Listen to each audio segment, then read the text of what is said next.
கையை தட்டி ஒரு ஆமென் சொல்லுங்க. கையை தட்டி ஒரு ஆமென் சொல்லுங்க பார்க்கலாம்.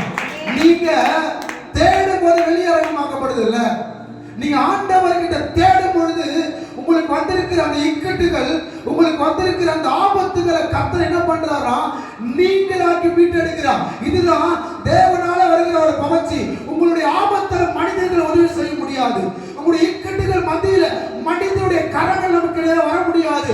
உங்கள் ஆபத்துகள், உங்கள் இக்கட்டுகள், உங்கள் நெருக்கடி மத்தியில மாறாமல் இருக்கிற, ஒருத்தரையும் கைவிடாமல் இருக்கிற கர்த்தருடைய கரம் மட்டுமே வந்து நம்ம இக்கட்டு கையை தட்டி ஜோரா நன்றி இயேசுவே. அந்த இக்கட்டுகள் மத்தியில விலக்கி ஆண்டவர் நம்மளை வாழ வைப்பாருங்க. ஆண்டவர் நம்மளை வாழ வைப்பாருங்கம்மா. உங்க இருதயம் பயப்படாம இருக்கட்டும். இயேசு நாமத்தால தேவனால ஒரு புகழ்ச்சி வருதுன்னா பாத்துக்கங்க. ஏதோ கார் வாங்கிட்டாங்க, ஏதோ வீடு வாங்கிட்டாங்க அப்படி இல்ல. தேவனால ஒரு புகழ்ச்சி வருதுன்னா மாசத்துக்கு 30 நாள் உங்களை பத்தி பேசணும். உங்களை கர்த்தர் அப்படிதான் உயர்த்தணும். ஜனங்கள் உங்களை அப்படிதான் பார்க்கணும். அந்த மாதிரியான ஆசீர்வாதம் கர்த்தர் தன்னுடைய தேவ பிள்ளைகளுக்கு கொடுக்க அவர் ஆசைப்படுகிறார். அவர் ஆசைப்பட்டு கொண்டிருக்கிறார். சில நேரத்துல பாருங்க, நம்ம ரோட்ல தனியா நடந்து போற மாதிரி இருக்கும், அழுதுட்டு அனாதையா நடந்து போகும்.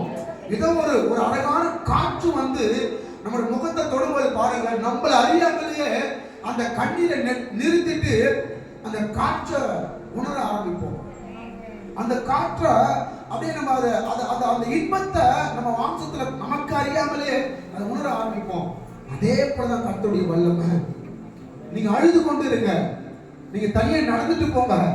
எதிர்பாராத வழியில, எதிர்பாராத இடத்துல, நீங்கள் எதிர்பாராத ஆசீர்வாதத்தை கர்த்தருடைய வல்லமை உங்களுக்கு கொண்டு வந்து நீங்கள் பெற்றுக்கொள்ளத்தக்க விதத்துல அப்படியே உங்க மேல ஒரு பெரிய காற்று மாதிரி கர்த்தர் வீசுவாங்க. நீங்க அதை உணர்வீங்க நண்பு மக்களே, நீங்க அதை உணர்வீங்க நண்பு தேவ பிள்ளைகளே. ஆண்டவர் உங்களுக்கு ஒரு பெரிய நோக்கத்தை வைத்திருக்கிறார். ஆண்டவர் உங்களுக்கு ஒரு பெரிய சித்தத்தை வைத்திருக்கிறார். ஒரு ஆமென் சொல்லுங்க பார்க்கலாம். நீங்க நினைச்சு பாருங்க, வேதத்துல இயேசுவானவர் மீனையும் அப்பத்தையும் ஆசீர்வதிச்சாரு.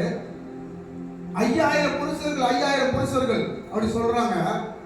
ஆனா இப்ப நம்ம பிரேயர்ல வரல விட்டு எண்ணி பார்த்தாலே மதிப்பிற்குரிய அன்பு சகோதரர்களை விட தாய்மார்கள் அதிகமா இருக்கிறாங்க. நினைச்சு பாருங்க. இப்ப இல்ல, காலமா இதுதான் நடந்துட்டு இருக்கு. அப்ப புருஷர்களை இப்ப 10 பேரு சகோதரர்கள் ஐயாக்கள் இருக்கிறாங்கன்னா அதுல 3 மடங்கு சபையில 30 பேரா இருப்பாங்க. இப்போ அப்ப எல்லாமே. ஆனா ஆண்டவர் மீனையும் அப்பத்தையும் ஆசீர்வதிக்க அப்பவே 5000 புருஷர்கள் இருந்தாங்கன்னா, அப்ப 5000 புருஷர்கள் இருந்தாங்கன்னா கண்டிப்பா நான் விசுவாசிக்கிறேன் 3 மடங்கு உங்க ஆட்கள் தான் இருந்திருப்பாங்க. கையை தட்டி ஜோரா ஒரு ஆமென் சொல்லுங்க பார்க்கலாம். சகோதரி மாதிரி இருந்திருப்பாங்க. அப்படின்னா ஆண்டவர் துண்டு சின்ன பையன், அது வரைக்கும் அவன் யாருன்னே தெரியாது. அந்த மீன் அப்பத்தி அவன் கொடுத்ததுக்கு அப்புறம் கண்டிப்பா நான் விசுவாசிக்கிறேன் அவனுடைய சன்னதியே கர்த்தர் அப்படியே தலைகீழா அவனுடைய சன்னதி ஜோரான கை தட்டுவாங்க. அவனுடைய அந்த சின்ன பையனோட சன்னதி அந்த ஊர்ல, அந்த தேசத்துல, அந்த மலைக்கு கீழே இருக்கிற கிராமத்துல அவன் பேரை கர்த்தர் பெருசா பிரபலப்படுத்திருப்பார். ஏன்னா அவன் மீனை கொடுத்ததுக்கு அப்புறம் தேவனால அவனுக்கு ஒரு புகழ்ச்சி கண்டிப்பா உண்டாயிருக்கும். இப்பவும் அந்த சன்னதி வாழ்க்கை வாழ்ந்துதான் இருக்கும். ஆமென் சொல்றீங்களா? தைரியமா சொல்லுங்க பாருங்க. யோசிச்சு பாருங்க, எவ்வளவு பெரிய காரியம். அவன் சின்ன பையன் தாங்க, ஆனா தேவனால அவனுக்குள்ள ஒரு புகழ்ச்சி கர்த்தர் வச்சான்.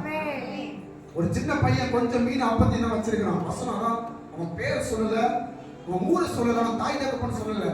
இங்க ஒருத்தர் இருக்கிறான், ஒரு சின்ன பையன், அவன்கிட்ட இதான் இருக்குது அவ்வளவு, அதுதான். ஆனா அந்த அந்த அந்த சாப்பாடு பரிமாறினதுக்கு அப்புறம் ஆண்டவர் அந்த சின்ன பையனை கூப்பிட்டு அவனை கட்டி பிடிச்சு அவனுக்கு ஒரு அன்பான முத்தம் கொடுத்து அவன் தலை மேல கைய வச்சு, அதெல்லாம் நினைச்சு பாருங்களேன். நினைச்சு பார்த்தாலே நான் தனியா இருக்கும்போது இதெல்லாம் நடந்து நமக்கு நம்ம எப்படி இருக்கும், இன்னைக்கு நம்ம அந்த மாதிரி இருந்தா எப்படி இருக்கும். அந்த அன்பு, அந்த ஆசை அப்படியே பரலோகத்துல நம்மளை கொண்டு போயிடும். ஆமென் சொல்றீங்களா? கர்த்தர் அவனை மாற்றி கொண்டிருப்பாருங்க. ஆண்டவர் அநேக மக்களுக்கு வேதத்துல தேவனால